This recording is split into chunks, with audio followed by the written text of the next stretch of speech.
They'll call you arrogant if you don't explain yourself. They'll call you guilty if you don't defend yourself. And if you stay silent, they'll fear you.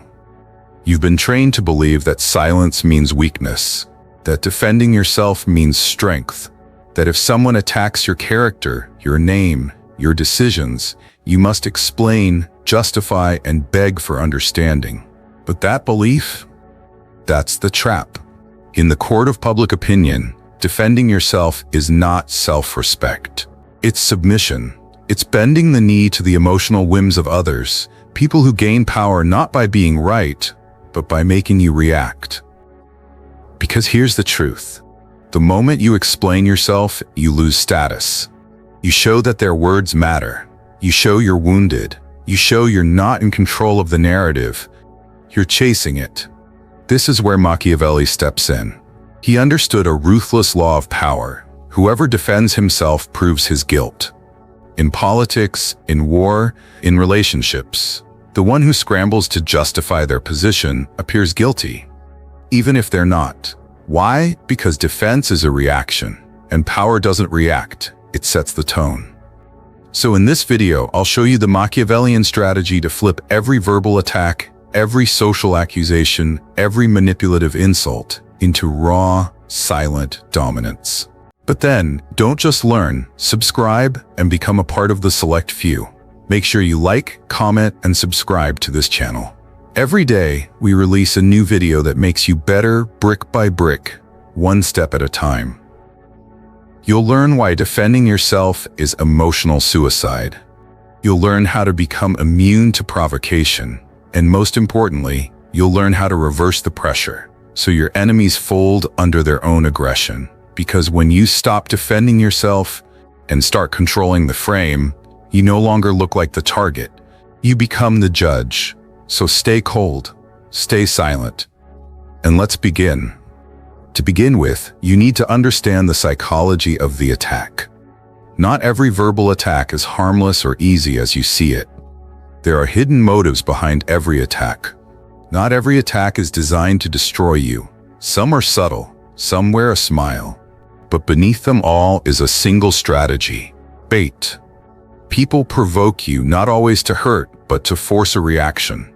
Because once you react, you're in their world, their frame. They've pulled you out of control and into chaos, where your instincts betray you, and your power leaks from every emotional response. This is the first truth. Most attacks are tests. They're not trying to win.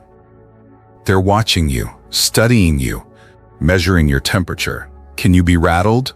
Will you fold? Do you need their validation so badly that you'd explain yourself? Because if you do, they know they own you. That's why defending yourself emotionally is a trap. It doesn't just expose you. It defines you. You become readable, reactive, and worst of all, predictable. Now they know which buttons to press. Now they know you're afraid of being misunderstood, misjudged, or rejected. And that knowledge gives them power, not through domination, but through manipulation. The Machiavellian mind doesn't see an insult or accusation at face value. It sees a lever. It sees a trap disguised as conflict. Every attack is an invitation to rise above it or stoop down and participate. When someone throws verbal stones, the weak man picks them up and builds his own cage with them. He internalizes the insult. He tries to prove his worth. But the powerful man, he doesn't even bend down. He understands a deeper truth. To react is to kneel. To observe is to rule. And in that moment where the average man scrambles to explain, to justify, to be liked, you do nothing. You stay still, cold, detached. This unnerves them, because your silence isn't weakness, it's weight. It suggests certainty so deep that their opinion can't reach it. And that's what they fear most. A man who won't give them a script to control. You must begin to see every confrontation as a battlefield of perception. Not everything said to you deserves a response. Not every accusation deserves clarity. And not every fight is worthy of your energy. Your power is not in your defense. It's in your refusal to react. Why defending yourself destroys your power? Most people think defending themselves is strength. They believe that by explaining, clarifying, or correcting the record, they're preserving their reputation. But here's the brutal truth. Every time you defend yourself, you lower your status. Because defense is never neutral, it's reactive. And in the psychology of power, reactivity is weakness.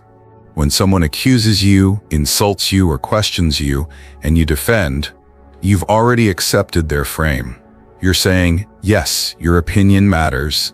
Yes, you are in a position to judge me. Yes, I need to justify myself to you. And just like that, they're above you. You've given them the high ground. You've placed them in the role of authority while casting yourself as the one pleading for understanding. But here's the Machiavellian law. Power is not defended, it's asserted. A lion doesn't explain why it roars. A king doesn't debate peasants in the town square. And a strategist never answers to emotion, he answers only to advantage. When you defend yourself, you send two destructive messages. One, you care what they think. And once they know that, they own you. They'll withhold approval, twist your words, and watch you chase their validation. Two, you might be guilty, because why else would you feel the need to explain? Understand this, in the eyes of others, the moment you defend yourself, you must be trying to hide something. Guilt is assumed, and now you're playing catch-up in a game you never should have entered. This is why Machiavellian men don't explain themselves. They don't argue. They don't plead. They shift the focus. They control the frame, and they let their presence, not their words, speak for them. The more you explain, the more you erode your mystique. The more you justify, the more power you give to the one accusing you. Because the attacker doesn't want the truth, they want your reaction. And when you give it, you lose. The world doesn't reward clarity, it rewards dominance. And in a game of dominance, explaining is losing. So stop trying to be understood. Stop trying to prove your innocence. And most importantly, stop answering questions that lower your status just by acknowledging them. Let them talk, let them guess, let them doubt. But never let them see you beg. If you're still watching, kudos, because we are entering the most powerful realm. Now pause a second and subscribe to unlock this power. Now let's move to the Machiavellian principle, the ultimate frame control. In every confrontation, there's a hidden battlefield, the battlefield of perception. Machiavelli understood this better than anyone. He knew the truth. Whoever controls the frame controls the game. What does that mean? It means the person who sets the terms, defines the narrative, and shapes how others interpret events always wins, regardless of facts. When someone accuses you, their attack isn't just about what they say. It's about how they want you and others to see it. They want to trap you inside their story. They want to force you to play by their rules. The moment you defend yourself on their terms, you admit their story has power. You let them be the director of the scene. You become a character in their script. But the Machiavellian does not enter that trap. He refuses to accept the frame. Instead, he does one of two things. He breaks the frame, or he redefines the frame on his own terms.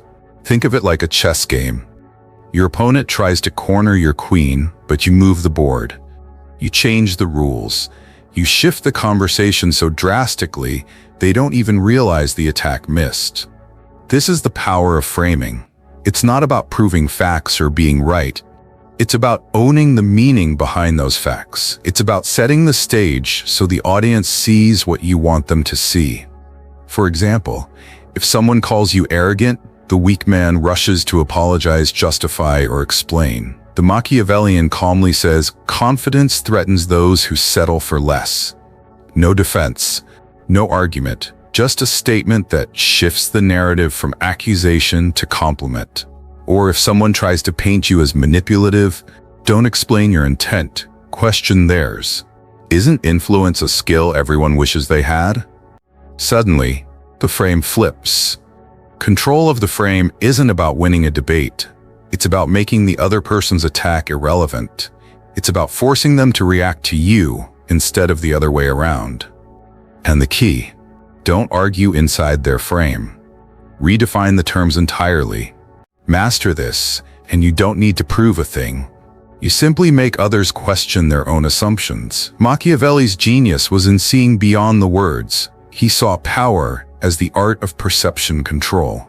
Because in the end, it's not what you say, but what people believe you mean that decides who wins. 3 tactics to flip the power instantly. When you're under attack, your instinct might scream, defend yourself. But the Machiavellian knows better. He moves not to react, but to dominate the scene entirely. Here are 3 ruthless tactics to flip the power on its head, turning the accuser into the accused, the attacker into the vulnerable. Bookmark MB5 Sech 1. The blank stare, unreadable silence as a weapon. The moment someone throws a jab, your first move is silence. Not just any silence, a cold, unreadable blank stare. Why? Because silence is a weapon the emotional cannot handle. It forces your accuser to confront the emptiness they created. They expected a reaction. Instead, they meet an impenetrable wall. That pause stretches. Eyes lock. Tension grows. In that moment, they begin to doubt themselves. Why isn't he reacting? Did my words miss the mark? Am I overstepping? The blank stare turns their attack inward. It's like holding up a mirror, showing them their own desperation. And in the game of power, the first to show desperation loses. You don't break the silence until you have shifted the energy, because silence speaks louder than any defense ever could. Bookmark 2. The redirect. Shift the spotlight, shift the power. When the silence has made them uncomfortable, it's time to strike, but not where they expect.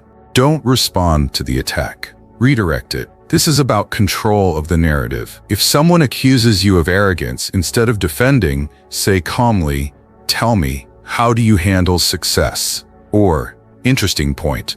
Let's talk about what success really looks like." You don't deny, you don't explain. You shift the conversation to a new topic that puts the spotlight back on them, or onto a frame you control. By redirecting, you force your attacker to scramble to regain footing. You own the dialogue, you set the tempo. The redirect takes their aggression and repurposes it, making it their problem, not yours. 3. The reversal. Turn the attack into a question that puts them on defense. The coldest tactic is the reversal. When attacked, respond with a question that flips the accusation and puts your accuser on the defensive. If someone calls you manipulative, calmly ask, "Isn't influence just a form of intelligence? Are you saying you don't want to be smart?" If they say you're arrogant, reply, "Why does confidence threaten you so much?" You're not denying the claim, you're making them defend their attack instead. You force them to justify their words, exposing their insecurity or bitterness. The reversal seizes control by turning their weapon against them. They become the accused and the power dynamic flips instantly. In summary, the Machiavellian never falls into the trap of defense. He uses silence to unsettle. He redirects to control. He reverses to dominate. These tactics aren't about kindness or fairness. They are strategic tools for survival and power. Master them, and you don't just survive attacks. You use them to rise above. Next, we will see how the most powerful men in history use these tactics daily. Look at the world's most powerful figures: political leaders, top executives, legendary seducers. Notice something? They rarely, if ever, explain themselves when attacked. This isn't weakness or avoidance. It's calculated dominance. They know that responding to every jab or accusation hands power over to their accusers. Instead, they imply strength by their silence and selective engagement. When a political leader faces a smear campaign, they don't justify every claim. They let the accusations swirl, quietly allowing doubt to grow around their accusers. Their silence becomes a shield, a statement that they are above the petty noise. Bosses at the top don't waste time defending their decisions to every critic. They maintain a calm, unreadable presence that forces others to question the attacker's credibility instead. By not entering the fray, they control the frame. They define what's worth attention and what isn't. In seduction and personal power, the same principle applies. The most magnetic men never justify their behavior or explain their intent. Their silence and self-possession create mystery. They let others fill in the blanks with admiration or fear, both forms of power. This approach isn't passivity. It's an active choice to conserve energy and command respect. Powerful men know when to strike and when to withhold. They ignore attacks that don't serve them, treating provocations as distractions, not threats. Their silence sends a message louder than words ever could. I am not shaken. I am not threatened. Your attempt to unsettle me only reveals your weakness. This is mastery of the psychological battlefield. When you adopt this mindset, you start to see attacks for what they really are. Tests, invitations to prove your control or reveal your weakness. Powerful men pass these tests not by engaging, but by refusing to play the game on their attacker's terms. And that refusal, it's the ultimate form of power. Next, we'll explore how detachment, the final weapon, cements this untouchable position. Detachment is the ultimate armor in the power game. It goes beyond silence or control. It's a deep emotional immunity. When you stop defending yourself, the next step is to stop caring about the attack altogether. Powerful men don't just resist the urge to justify or explain, they feel nothing about being attacked. This isn't coldness or apathy, it's strategic detachment. It's a mental state where your peace doesn't hinge on others' opinions, accusations, or judgments. Why is detachment so powerful? Because it makes you unreadable and unshakable. When people realize their words can't provoke you, their weapons lose meaning. They become frustrated, desperate, even irrational. Detachment turns the emotional energy of an attack back on itself, leaving the attacker exposed. The detached man is like water. He doesn't resist, doesn't react, doesn't fight. He simply absorbs and redirects the pressure without losing form. This level of emotional control is rare because it requires constant training and discipline. It means mastering your triggers, silencing your ego, and choosing your battles carefully. But once mastered, detachment lets you move through social, professional, and personal battles with effortless power. You become the one who controls the emotional tempo. You decide when to engage and when to withdraw. And because you are unpredictable, you are feared. Your silence isn't weakness. It's a statement that you operate on a higher plane. Machiavelli understood this deeply. He knew the greatest leaders weren't those who fought every battle, but those who made others fight their own battles while they watched from above. Detachment is not about being emotionless. It's about being unbothered by design. It's about owning your space without needing validation. When you detach, you stop reacting to provocations and instead become the calm eye of the storm. That calmness, it's magnetic. It disarms enemies, confuses critics, and inspires loyalty. The final weapon in the Machiavellian arsenal is this. To be untouchable, you must first be uninterested. And from that place of supreme detachment, true power flows, effortlessly, invisibly, but undeniably. Now, you need to learn how to use this strategy. I will show you how to fully embody this power by becoming the frame, not the reaction. The final evolution of power is this. Never defend, never explain, always control the energy around you. Your presence becomes your weapon, quiet, commanding, and impossible to ignore. When you refuse to respond to attacks, you force others to wrestle with their own doubts. You leave them guessing, second-guessing, powerless. You don't play the game of reaction. You create the game itself. This is what it means to be the frame, not the reaction. The frame sets the context, the tone, the rules, while the reaction simply follows. When you control the frame, you control the narrative, the atmosphere, and ultimately, the outcome. It's not about proving you're right or justified. That's weakness disguised as strength. True power is felt in silence, in stillness, in the calm assurance that you are untouchable. Presence speaks louder than any argument or defense ever could. The moment you accept that you don't owe explanations or justifications, you step into a higher realm of influence. People start to respect not what you say, but what you don't say. They begin to fill the silence with their own insecurities and fears, because silence invites interpretation. And the human mind naturally assumes strength behind the unknown. Machiavelli said it best, "It is better to be feared than loved, if you cannot be both."